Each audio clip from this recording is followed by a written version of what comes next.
Hello, everyone. Welcome to the Horror Room. I am Travis Bruce, and today I have an amazing author here with us today. That I have Mr. Ado Van Belkom. I said it right, right? Yes. Terrific. And today we're going to be talking about, it's coming out soon. It's going to be the 25th anniversary publication of Death Drives a Semi. Correct. As well as we got Wolfpack Season 2 coming out. Hopefully. Yeah, hopefully. Ado, thank you for coming on, my friend. Thank you for having me. It's a pleasure to be here. Awesome. So tell us a little bit about Death Drives a Semi. Okay, well, that was my first short story collection. It came out initially in 1998. It's got 20 short stories in it, and it's a book that I always wanted to write. When I was a teenager, I fell in love with Ray Bradbury's The October Country, and I wanted to write and produce a book that was like that. 20 short stories. Every story, you read this story and say, wow, that was terrific. I want to read the next one and the next one and the next one. So in 1998, I approached Quarry Press in Kingston, Ontario, a literary publisher, actually, and convinced them to do a horror collection. And it had, my best stories in it. There's the Bram Stoker winning Rat Food. The Rug was a Stoker finalist. There's a couple other ones there. One Aurora finalists, contest winners, just a lot of quality stuff. My best work, for sure. And it was a success. It did 2 printings, one for Canada, and then it was released in the United States, I think in 2001. And, 25 years later, I was talking to Mark Lefebvre, Stark Publishing. I was doing his podcast, and he said, it's been 25 years, and it's a favorite book of his. And he said, I'd love to do a 25th anniversary edition. And at first I said, no, I don't think so. But, 3 or 4 months went by, and I thought, that'd be really cool if we could do that. And here we are. It's going to come out, I think, October 10th. So I'm really thrilled about it. Okay, so I believe the day that this video is airing is going to be released. So fantastic. For it, yes. Fantastic. Perfect. So as a writer, is it you've written many things since? Is it interesting to go back and look at, a piece of work or a project that you've done decades ago? It's odd. I did read through it, and it was oh my God. I did read through the book, and I was pleased that the stories stood up and they were just as good as I remembered. I read some of them and say, that was awesome. And, I'm proud that I did that, because I haven't revisited these stories in 25 years, but there's some in there. And I thought, I should have held out for a better market for the first publication of that, because, I sold myself way too short on that. But no, looking back on it, I'm thinking, that was a good book I did. And I'm very proud of it now. And I was proud of it then. And, even more so now. Amazing. This is a question I've always wondered for an author. Is it easier to write a book of several short stories, or is it easier to write one book with one long story? Okay, there's a bunch of theories on all of this, and I'll try to go through all of them that I remember. They say that a novelist is a failed short story writer, and a short story writer is a failed poet. The idea being that the object is to get your message across in the fewest words possible. So that's one theory. 2 is, if you're going to write a novel, one way to go about it is to start by writing short stories, because in the time it takes you to write one novel, you can write 20 short stories and learn how to do something 20 times as opposed to once. So Now, the question you'd asked is it easier? Hmm. Writing short stories is one of the most difficult things a writer can do. A Okay. novel is like a marathon, right? Oh, Mhm. let's explore this character's quirkiness and we'll spend 6 pages doing that. Or, oh, there's something that's interesting that's not crucial to the plot per se, but it's really good and it gives a little bit of a character or background. So we'll spend some time on that. And you can do that. You can indulge in a novel. In a short story, you can't do any of that. You've got to get the words precise, the action precise, the character in, a few lines or paragraphs, and then move on. That's the nature of a short story. So your question again, which is easier? I would say that writing anything successful is hard. And when I set out to write short stories, I knew that it was going to be the most difficult thing I've ever done in my life. And I had to work harder at it than I'd done anything else previously. I was never a good student in school and all those things. And then I decided, oh, I'm going to write short stories. But there's hundreds of people who want to write short stories. So you've got to work harder than those 100 people and be more focused and all of those things. So I would say, let's say it's even all the way Right. across. If you know how to write a short story, writing other short stories is not a monumental task. But if you're Mhm. learning, I mean, um, to write those, get those 20 really good short stories, I probably published 50 or 60, right? And before I sold my first novel, I probably wrote 5 or 6 before I was good enough to write one that was publishable. So it's a little bit of this and a little bit of that, but it's a learning process. You can learn by writing a bunch of short stories, or you can learn by writing one novel. It's your choice which you want to do and which one might get you fast tracked. I hope that's an Yes. answer to your question. And I mean, I agree with you. I'm not a writer, but I can imagine writing short stories. So you're pumping out ideas. You're not just focused on one story. You have multiple stories that you have to come up with. And plus, like you were saying, you got to paint that picture in the reader's mind in a short period of time. Right. So, so what's something? Because I don't know if you watch my channel, so I have a lot of new and first time horror writers. What's some, and you've been in it for, in the game for a long time. What's some advice that you could give to that first time horror writer? Well, coming back to this 25th anniversary and being, basically out of the game, I know that there's all these young writers, and I'm thinking, It's a you lot. know, when I was writing, say in 1990s, and somebody who'd been writing 25 years before would have been like writing in 1965, and I would have thought, man, that guy's old. What's that guy going to tell me? So I understand if people watching this say that guy's old. He wrote back in the day, like he's out of touch with what's going on now, and all that might be true, but all of the advice and everything else that goes with it is true no matter when and what era you're writing in. Mhm. One, you got to read a lot.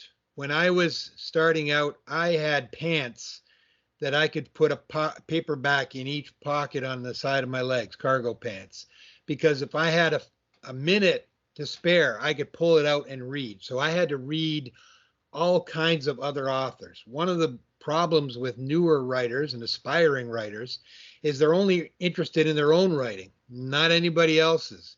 So they're not reading across the board. I read all kinds of things, including really bad books, bad horror. And there was plenty out that had come out in the 80s and early 90s. But the reason I was reading that is because I wanted to recognize bad writing on the page so I could recognize when I was doing it myself.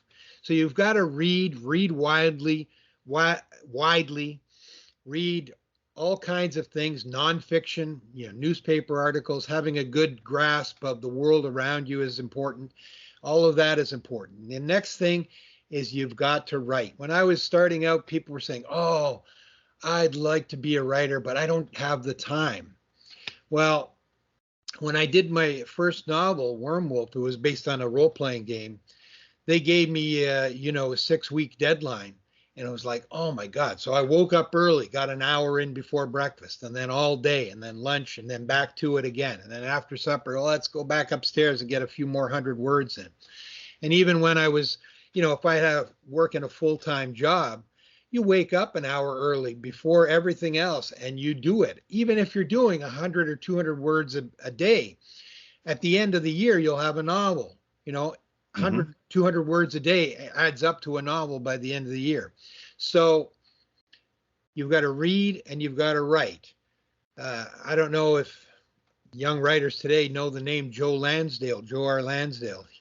Somebody asked him, Joe, how do you write a novel? And he said, you put your ass in a seat in front of a typewriter and you don't get up until it's finished, which is, pithy and simplistic, but it's states the case that the only way to get it done is to actually do the work. And then after that, it's still not done yet. You've got to make it better, edit it. When I was starting out, you'd write a novel and say, that's okay. No one will see that flaw. No one will get, that's okay, but those are the things people see right away. If you in your mind think, that's not quite as good as it could be, but it'll be okay. It's not. It's got to be as good as you can make it. And if someone points it out to you, then it's got to be fixed. And you've got to put in that extra work to make sure it's all fixed. It's a daunting task because you could have a novel like 300 pages and 200 of those pages need work. Well, that's the nature of it. It's hard. It's the hardest thing to do is create something out of nothing, out of the ether. So it's very difficult to do. There's other things, but that's the basics. Read, write, and don't stop till it's finished. That's why a lot of times authors say, I finished a book. Congratulations, because that is an accomplishment in itself. You've finished something, fantastic, put it aside, work on something else, get back to it. But, read, write, finish what you start. I was actually talking to another author a couple of weeks ago, and he was telling me he said a statistic. I forgot what the percentage was, but he was saying I believe it was like under 50% of American adults read on a regular basis. That sounds like a lot, but okay. and I'm like thinking to myself, like, I forgot what I wish I wrote down what the percentage was, but it just popped in my head. But it was also talking about, even writing, and I agree. I mean, I write on a regular basis because, I do interviews. So I'm jotting down notes.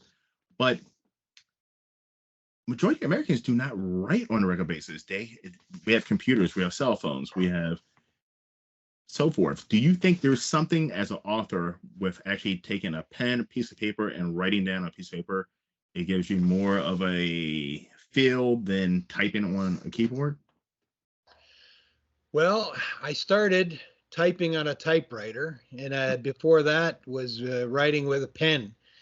The one thing that's good about a pen and paper is if you're starting a business as a writer, it's the least investment of any business you can have. You invest in a pen and a pad of paper, and you're in business as a writer.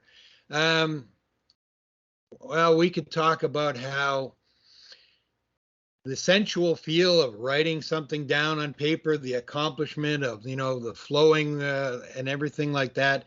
But I don't think that's as important as, just getting it done. I remember seeing a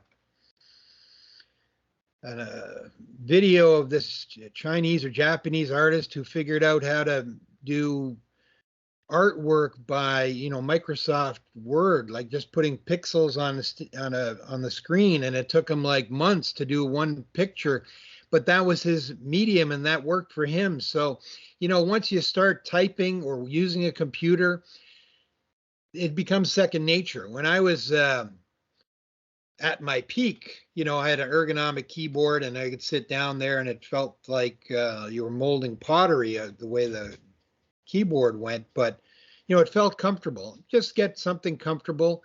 A lot of authors, Kevin J. Anderson being one, dictates his books and then has someone type them up and then he goes over them and edits them. And, he's very prolific because he's found this way that works for him.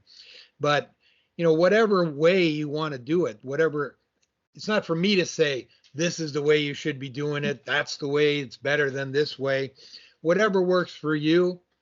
The most important thing is the end result. When I was teaching writing at colleges, student would come in and say, oh, but I worked, for a month on this. And I said, I don't care if you worked a month on it or wrote it 5 minutes before class. The only thing that matters is the quality of it. Mhm. You don't get marks for working really hard on something if it's lousy.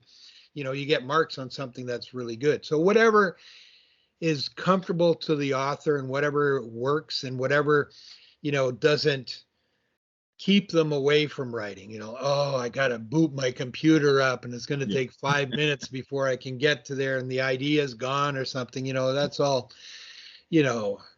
excuses. But whatever way works for each individual writer, then that's the way they should be writing. Awesome. And now, as you probably know, with the popularity of Amazon, a lot more authors are doing self-publishing. So they're writing down, they're doing the editing themselves, and they're sending it straight to Amazon. Now I've read a couple books where the editing wasn't that great. Like I saw a lot of run-on sentences. Is it that expensive to? I mean, I don't know if it's as an author, if you're doing self-publishing. Do you think it's wise to go out and invest the money in to get an editor or have someone look over it beforehand? Now you're asking me a question. I'm going to date myself because when I started, there wasn't a lot of self-publishing going on. And if you were self-publishing, you were doing an end run around the process, right? Because the process is you write the book as best you can. Then you find a publisher. That publisher reads it and they decide whether it's good enough to publish or not, right? Mhm. They are the gatekeeper. Or the same could be said for an agent. You go write something, you send it to an agent. Will you represent me? He reads it. Yes, it's good enough. I think I can sell this. He's another gatekeeper. And he goes through those gatekeepers. And, I wrote a bunch of novels and there could have been the impetus like, oh, I want to get this into print. I got to publish it myself and whatnot. But that wasn't the way it was working then. So I wouldn't tell anybody to pay to have anything edited. The way I got started is I was a member of what we called the Cecil Street Irregulars, which was a writing workshop that met every week at the Cecil Street Community Center in Toronto. And we would bring stories in and have the other members of the group critique it. And it took about 2 years until I didn't need them anymore because I wasn't making the mistakes that I was in the first year. By the end of the second year, I wasn't making those mistakes. So the idea is find someone who's a reader or whose opinion you respect, that's a very important thing. Someone whose opinion you respect and get them to read, if they will, your work and give you feedback on it. Now, you have to take the feedback to heart. You can't get your back up and say, you don't know what you're talking about. This is great. You're stupid, which is why a lot of times I don't do those kind of things because people get very upset. Even when I was teaching at colleges, I would critique someone's work and they would be in tears and it's hard to take.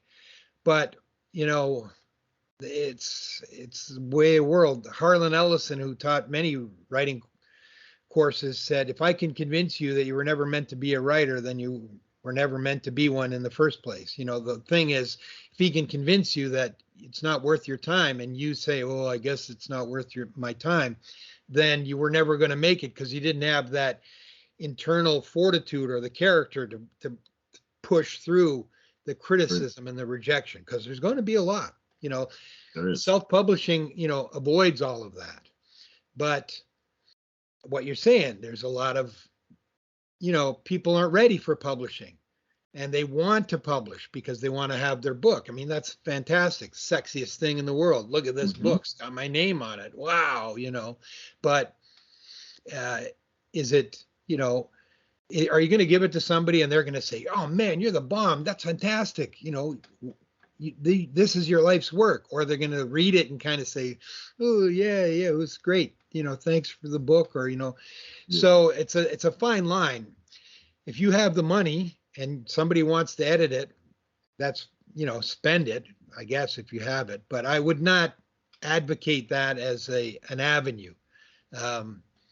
Get people or join a group of like-minded people and get them to read it and give you critiques on it, and go that route. I'd loathe to hire somebody to edit a book because, what's their qualification? If they're so great, why aren't they working in a book publisher or writing themselves or things like that? There's all kinds of questions. So find people that think the way you do, read the things you do, and can give you honest and meaningful feedback. That's my suggestion. Okay, that's some excellent advice. Now I see that you have a lot of books behind you. Are you still a book guy, a physical copy, or do you also do the digital? I don't read anything on a tablet or anything like that. Yeah, that's got to be a book. I mean, I'm old enough to remember, going out just to spend time in a bookstore, looking at the shelves, looking at this book, pulling this off, feeling it in my hand, opening it up, looking at the type, reading the copyright page. Is there an introduction? Do the stories have story notes? Because I always found those interesting. Or read about the author. Who is this guy? I love that. I could spend hours in a bookstore, and you used to. And it's not the same anymore. But yeah, I'm a physical copy book guy. Even though some of my books are only available in ebook form or audiobook, but it's a necessary evil these days. It is. It's not because I don't want them to be in print, but just finding a publisher that's willing to do it. That's the hard part about. And I'm a 50-50 guy, so I do have my Kindle that I say all the time. I bring on planes, or if I know I'm going to be on a plane for a long period of time and I'm going to read more than one book, I'll bring the Kindle because it makes life a lot easier. But if I'm sitting at home in bed, I like the physical copy. Well, I can't argue with the convenience. I mean, you go on a trip, you can take 10 books with you. You can take, and your entire library with you, and even look at things up for reference like you're in a library. So yeah, there's definitely something to be said about the convenience, but I like the physical feel, texture, look, everything about books. So me too. Okay, so let's jump over to Wolfpack Season 2. Sure. So let's talk about that. Tell me a little bit about Wolfpack. Well, Wolfpack was a book I wrote in 2004. And after doing all kinds of adult novels and things like that, I started by editing 2 anthologies of young adult horror fiction. And those 2 ran their course. And my wife was at the time a children's librarian, said, you should write some young adult fiction yourself. So I did, and it was Wolfpack, and was very successful. It won the year of publication, won the Aurora Award, which is the Canadian Science Fiction Fantasy Award. And then a year later, it also won the Silver Birch Award, which is very prestigious in the province of Ontario. It's voted on by school-aged children, elementary school children. They come out with a list of 10 books, and the kids have to read at least 5 of them to vote for their favorite. And Wolfpack was the overwhelming favorite that year, and Silver Birch Award winner. Very cool. And that helped me to write 3 other books in the series. Wow. So the last book came out in, I think, 2008, 2010, and that was it. And we forgot all about it. We ran its course. Okay, we'll move on to other things. And then in 2021, my agent sent me a email on a Friday night saying, "Oh, there's somebody interested in the film and movie rights, Wolfpack."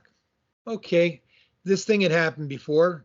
People coming fishing around looking for film rights, book rights, and nothing ever came of it. So like, just give them a shrug. Yeah, sure, okay, we'll talk. And then they made an offer, and I was still like, yeah, okay, we'll take their money, whatever. And 6 months later, they sent us a press release, and it came from CBS Viacom. Still, it wasn't clicking in, and it was all about how Jeff Davis was going to do this series and everything. I'm thinking, yeah, okay. I don't believe it still. And then 3 days later, they came out with this teaser trailer for Teen Wolf, and then also coming in 2022, an all new series, Wolfpack, based on the acclaimed books by Ado Van Belkom. And I'm like, holy shit, this thing's going to happen. It's really going to happen. I couldn't believe it. And then 6 months after that, they started filming. And 6 months after that, it was premiering on Paramount Plus, which, if you know anything about books to movies, is like light speed. It is super fast. And what I didn't know is that they had approached Jeff and asked him if he wanted to do something based on my book. And they told him that they had the rights to it, which they did not at the time. So when they came to me, it was like, they weren't tipping their hat, and I didn't know anything. So I didn't have any leverage. If I had known, it would have been a different story. But I'm not bitter about that. That's the way the world works. And it all worked out terrifically. I'm pleased with the product. Jeff Davis is a fantastic individual, a very kind and generous man, and he did some great work putting the book onto the screen. And by all counts and measures, it was a hit. And the only snag was the Writers Guild of America strike, which now is over. We're waiting for a ratification vote on the contract. And then hopefully Paramount Plus can announce a season 2. It hasn't happened yet, but I'm, let's say, confident that it might be happening sooner rather than later. That's absolutely amazing. Now, where can we get Death Drives a Semi? Is that on Amazon and Barnes & Noble? Yeah, it's going to be on all of those places. I tell people, if you can't find it, you're not looking hard enough. All you got to do is type my name in with Death Drives a Semi. It's going to bring you to a retailer. And the same with if you're looking at anything on social media. I'm on Facebook, X, formerly Twitter, Instagram, and on YouTube. A bunch of YouTube videos, a lot of them having to do with Wolfpack.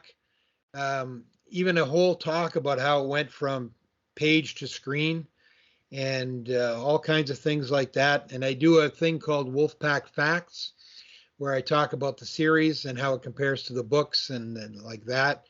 And that's all on YouTube. So you type my name in any of those social media platforms, you'll find it. You type my name with the title of the book, it's going to come up as well. So yeah, better retailers near you, I'm sure, something like that. But yeah, it'll be out there October 10th. It's available now for pre-orders, before that publication date. So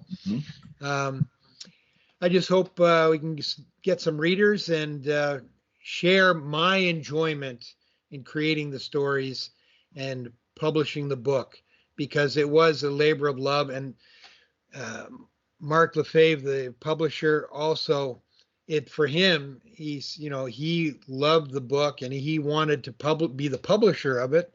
So, everybody involved, it's not just like a money-making thing. We think it's I think it's a good book, of course, because I wrote it. He Mhm. thinks it's a good book, and he wanted to publish it.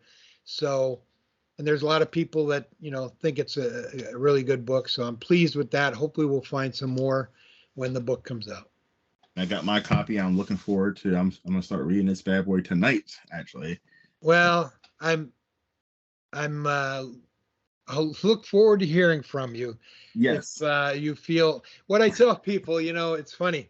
If you're a writer, like I've been writer, done like 35 books, hundreds of short stories, and you know, I've done all the things writers do. So I tell people, if you like the stories, if you like the book, let me know. If you don't like it, I don't give a shit. I don't want to hear from you at all exactly. because you're only going to ruin my day. Nothing I can do about it. I can't change it. Okay, you're smart. I'm dumb, like all of those things. Just keep it to yourself. If you like it, let's have a good time together. If you don't like it, just stay away. I'm the same way. I'm when it comes to my YouTube channel. If you love my channel, comment every single day.